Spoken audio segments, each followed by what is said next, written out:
Guys, sobrang ganda ng Cebu, guys. Oh. Pero what if kung magsiselect tayo?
Okay guys, so nandito tayo ngayon sa SM Seaside Cebu. And actually, the main reason naman kung bakit tayo nandito is meron kaming trabahong gagawin. So, nagkaroon lang kami ng photoshoot sa isang theme park which is yung Dino Dig, if you are familiar with it. Ayan, so mga dinosaur siya na pinupuntahan ng mga bagets. Ayan, pero this time may pupuntahan tayo dahil may pipick upin tayo. Pero dahil di natin dala si Domingo, magbubuk tayo ng angkas. Diyan. Bawal dyan? Dito lang. Oo. Dahil ito ka na sir. Di kasi ako taga rito eh. Teka lang Okay lang sir. Hit. Yeah. Nakapag-angkas din sa Cebu. Okay na po sir? Okay na po. Okay guys, so angkas passenger muna tayo ngayon. May pipick upin tayong motor.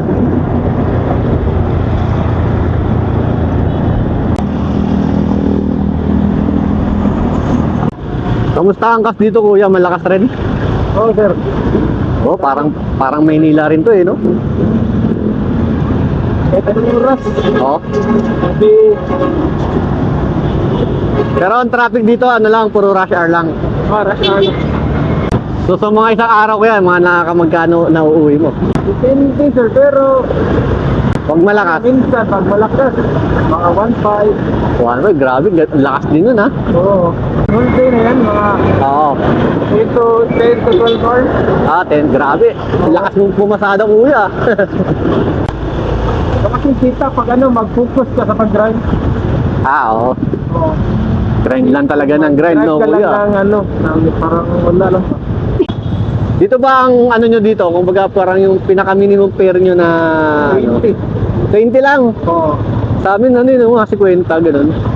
20.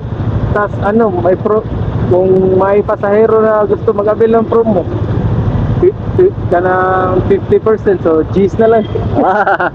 Grabe, no? Tara sir. Ito, tama ito, yan. Sige. Tara sir. Ayan, sold by John Mark. Kaya magsisend ako ng bayad. Oo sir. Nagsend ako kuya, 150. Okay sir. Thank you sir. Ayan, thank you po. Thank you sir. Sige po. Ingat, Sige, ingat kuya. Biyahe sir. Shoutout kita sa vlog ko. Okay. Kay Kuya Renato. Thank you. Thank you. Sir, pwede magtanong? Dito po yung rentahan ng mga bike? Oo. Kasi may kausap na po ako eh. Ay nag-reply na pala. Nana? Nag-reply na pala yung kausap ko. Nag-reply na? Apo. Ito lang, pasok lang. Sige lang po.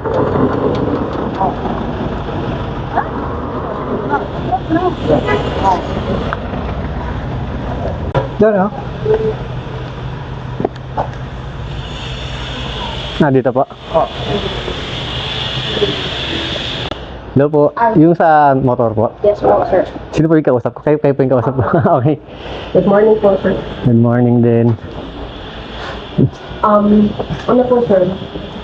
Full tank po ito, tapos pag-return mo, full tank din. Full tank din, okay. Tapos malinis po yung bike, sir. Hmm. So pag-return din po, sir. UG naman to, no? Okay.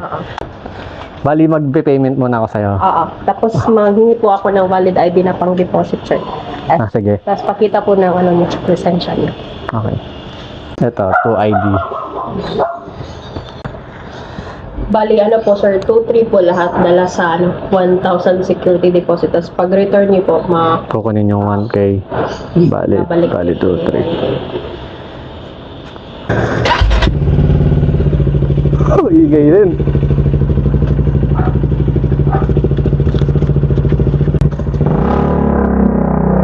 Solid yun. Sige ma'am, thank you po.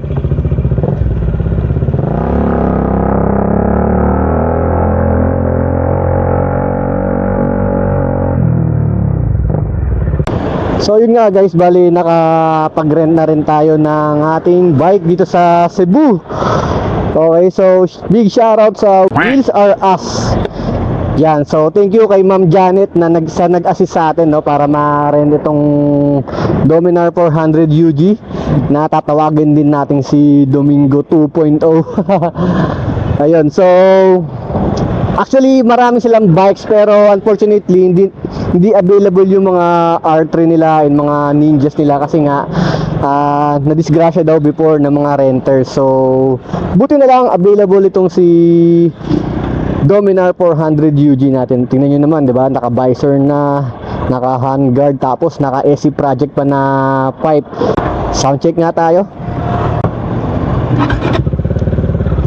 Grabe, lakas oh. So let's go!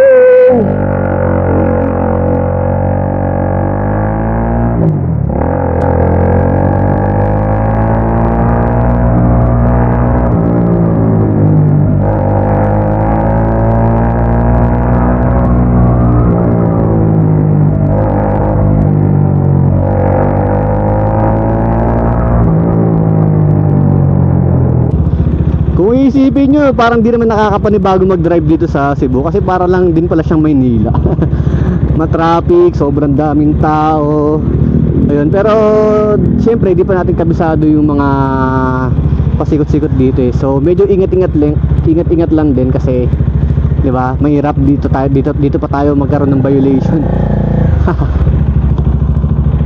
Grabe, so abi tong Dominar na to ah.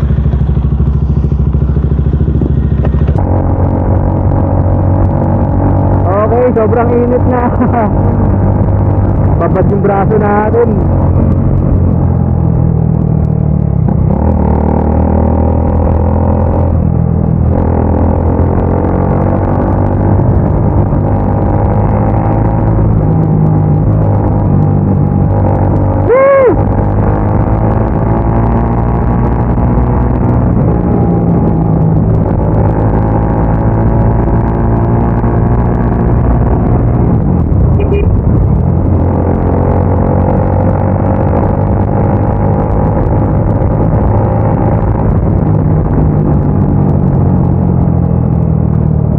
Grabe, nakakatawa itong bike na to.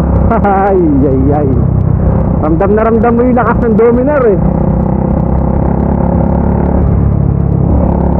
Smooth na smooth yung takbo.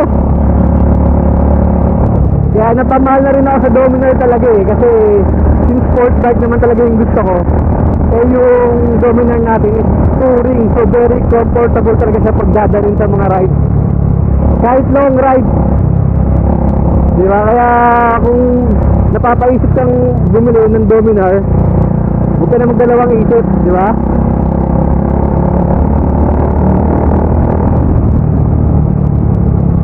Smooth lang, saka very comfortable talaga sa ride.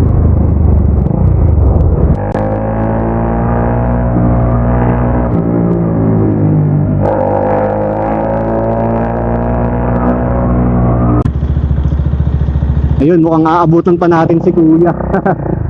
Sakto. Nakilala ko kasi yung motor niya eh. Honda Click na blue.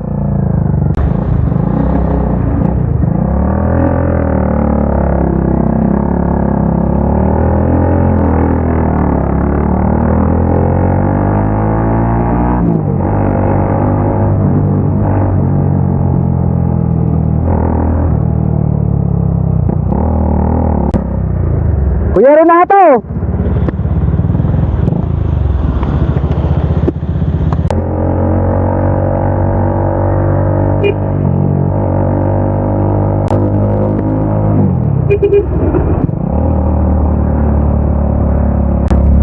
Kuya Renato! Gawa doon! Sabi na siya yun eh. Bigyan na natin sticker si Kuya. Sabi na ikaw yun eh. Saglit lang. Reply kasi nag-drive na ako, sir.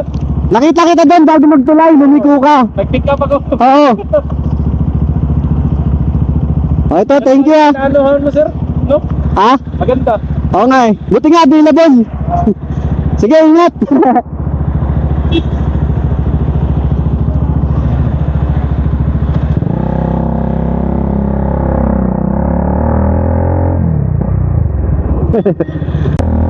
Nakalimutan ko kasi bigyan si Kuya kanina ng sticker. So buti na lang paglabas natin, nakita ko siya. May bago na siyang pinick up ngayon. Ayan na si Kuya. So shoutout po Kuya Renato. Okay, balik tayo sa Tondo. May kukunin lang tayong gamit.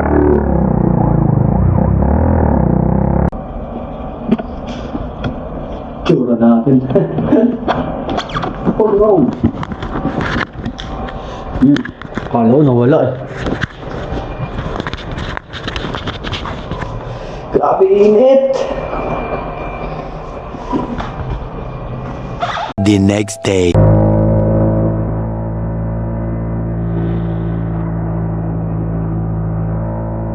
Alright guys, it's time.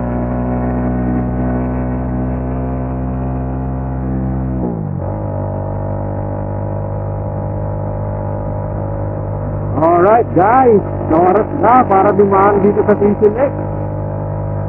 Nakikita ko lang to sa Facebook eh.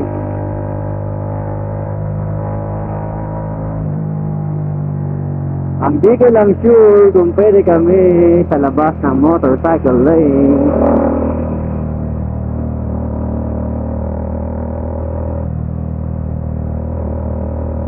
Eh, ayun eh.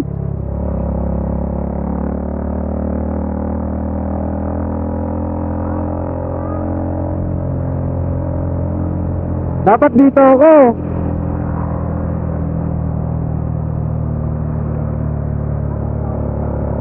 Sa ilalim tayo na. Ilalim. Okay guys, take two tayo, take two.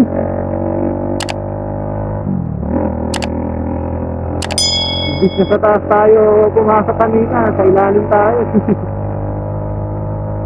Yun ito yung wala sa oras eh.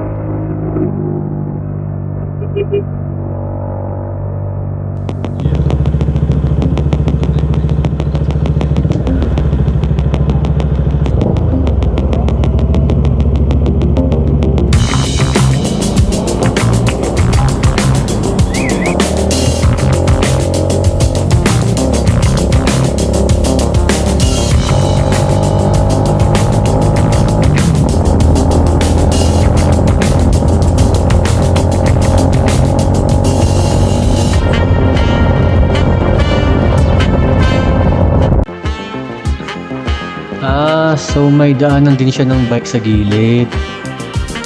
Ayos ah. Okay.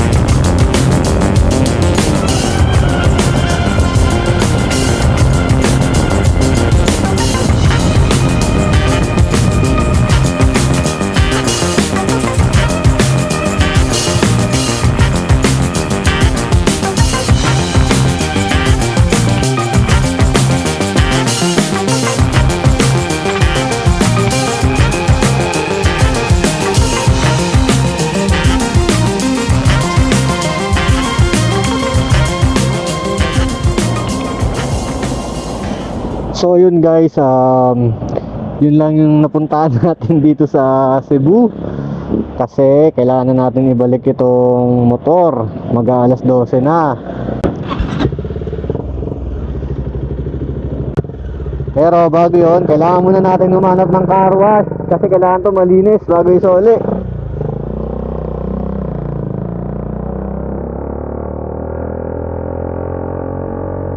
So yan guys, nililinis na si Domingo 2.0 dahil kailangan na natin siyang isoli.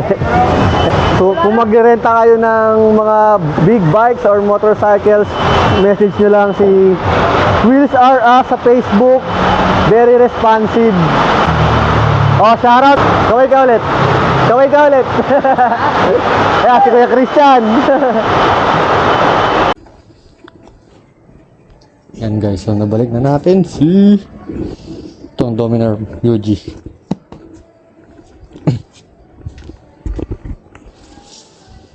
Okay.